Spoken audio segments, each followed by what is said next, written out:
الشخص اللي انت بتحبه ومبتعد عنك ليه ما رجعش لحد دلوقتي؟ في سؤال بتسأله دايما لنفسك. انا حاسس ان هو لسه عايزني، انا حاسس ان هو عايز يتواصل، انا حاسس ان احنا هنرجع. طب ليه ما رجعش؟ هل هو نسي العلاقة خلاص، ولا لسه في امل، ولا في حاجة منعاه، ولا ايه بالظبط؟ ايه سبب عدم عودته ليك يا يعني اللي بيختار مجموعتين؟ الشخص اللي مبتعد عنك ده حطه في بالك واختار مجموعة من الاتنين دول. المجموعة الأولى الحجر البني والمجموعة التانية الحجر البينك. اختاروا واحدة من الاتنين ونشوف الشخص ده ليه مرجعش لحد دلوقتي. يلا هنبتدي باللي اختاروا المجموعة الأولى.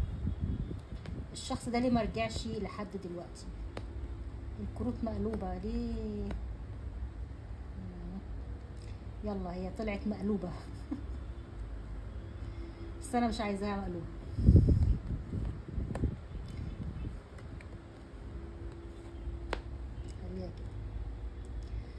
كده احسن بص، هو دلوقتي متردد، بيفكر فيك جدا، هو عنده طاقة سلام ومحبة غير مشروطة ليك دلوقتي.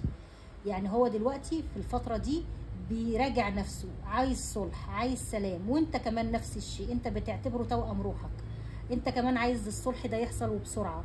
بتحبوا بعض جدا وانتوا الاتنين في تواصل بالروح بينكم وبين بعض قوي، في حب ما بينكم متبادل رغم البعد، رغم اي مسافات ما بينكم، بس انتوا دايما حاسين ببعض، دايما في رابطة قوية بتربطك بالشخص ده. الشخص ده حاسس ان هو عاوز يتواصل معاك ويتكلم معاك. طب ايه اللي منعه؟ اللي منعه شغفه الشديد جدا عليك. الشخص ده لما بيشوفك بيفقد اعصابه، وكمان هو عايز لما يرجع بالتزام، وهو مش قادر يلتزم في العلاقة دلوقتي. ممكن يكون هو اصلا الشخص ده مرتبط او عنده التزام اخر، او مش قادر يدخل معاك في علاقة جادة دلوقتي، فهو مش عاوز يرجع على بس مجرد كلمتين ويمشي. نفسه لما يرجع بارتباط حقيقي او بعرض حقيقي، بس هو مش قادر يقدم لك العرض ده دلوقتي. عنده رغبة قوية ناحيتك، عنده شغف شديد جدا اتجاهك، وبيمنع نفسه علشان خاطر حاسس ان هو مش هيقدر يلتزم معاك في التزام حقيقي وجد، رغم ان هو عنده مشاعر حب حقيقية اتجاهك. لكن عدم قدرته على الالتزام هي اللي مأخرة العودة. لكن هو بيفكر فعلا ان هو لازم يتواصل معاك، لازم يتكلم معاك، رغم تردده، رغم خوفه وقلقه ان هو مش هيقدر يلتزم في العلاقة دي، بس هو حابب قوي ان هو يتواصل معاك ويتكلم معاك. طيب المجموعة التانية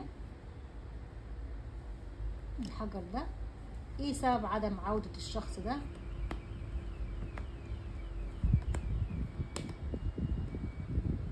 الشخص ده بيتمناك، انت الامنية بتاعته. الشخص ده تعبان جدا من غيرك، والتباعد اللي بينك وبينه دوت تعبه جدا وارهقه جدا. بيحاول يستشفي دلوقتي، هو انت الامنية بتاعته. انت دلوقتي اخدت طاقة عقلانية، طاقة جديدة، انت بتسمع لصوت عقلك دلوقتي وما بقتش بتخلي العاطفة تسيطر عليك. الشخص ده حاسس بانهيار من غيرك، تعبان جدا، نفسه يتواصل معاك بأي شكل، حاسس ان هو اللي افسد القصة كلها وهو اللي دمر كل شيء. طب ليه ما بيتواصلش؟ ليه ما بيتكلمش؟ الشخص ده يعني حاسس انه ظلمك، وان انت ليك حق كبير قوي عنده، وعلشان يرجع لك لازم يديلك حاجة.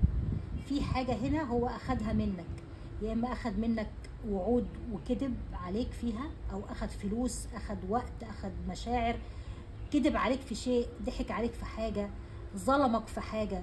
في شيء هنا بيخص العدل والحق، وهو عارف ان ده اللي مأخره ومش قادر يديهولك، لانه مش هيقدر يديلك اللي انت محتاجه، مش هيقدر يديلك حقك.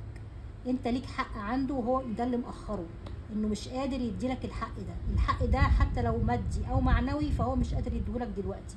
ممكن يكون الشخص ده مريض في الفترة دي، عنده مشاكل كبيرة جدا في حياته، بيمر بكارما او يعني حقك ربنا اخده منه يعني. بس هو عارف ان انت برضو هو مديون ليك بحاجة، وده اللي مأخره، ان هو مش قادر يديلك الدين ده او يوفي لك الدين اللي عليه، وخايف منك جدا ومرعوب، لانه هو عارف ان انت حقاني ولسانك سليط، ولو جه قدامك انت مش هترحمه، لان انت معاك حق. فهو ده اللي مأخره ومخليه مش قادر يرجع.